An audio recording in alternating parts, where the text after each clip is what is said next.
À quel moment un parent devient briseur de rêve?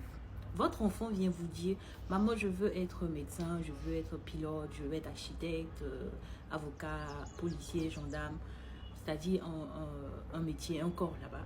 Et vous lui répondez, toi nul comme ça, toi qui vaut rien, toi qui n'aime pas étudier, toi qui es nul comme ça, tu penses que tu peux être médecin?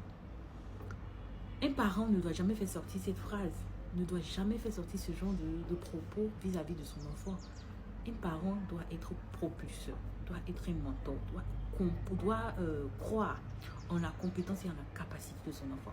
Même si vous pensez que votre enfant est médiocre ou il n'est pas excellent, mais vous ne devez jamais faire sortir cette phrase. On ne vous a jamais dit que la foi déplace les montagnes.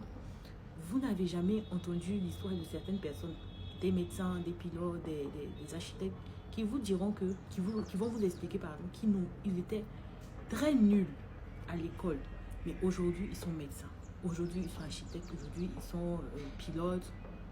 Donc c'est pour vous dire que la foi déplace les montagnes, comme c'est écrit dans les livres saints. Aussi, ce qui se passe quand vous dites ça à votre enfant, il y a deux choses. L'enfant qui est faible d'esprit va chaque fois faire ressortir, se rappeler de cette phrase. Mon parent dit que je ne peux pas être médecin, je ne peux pas être à tel niveau. Il va se dire ça à chaque fois. Et ça va être pour lui une faiblesse, ça sera très dur pour lui de surmonter ça, de se surpasser en fait.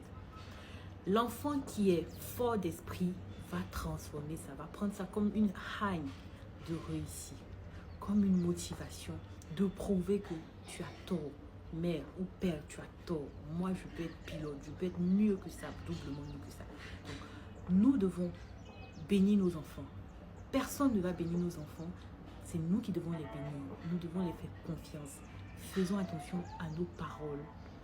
La parole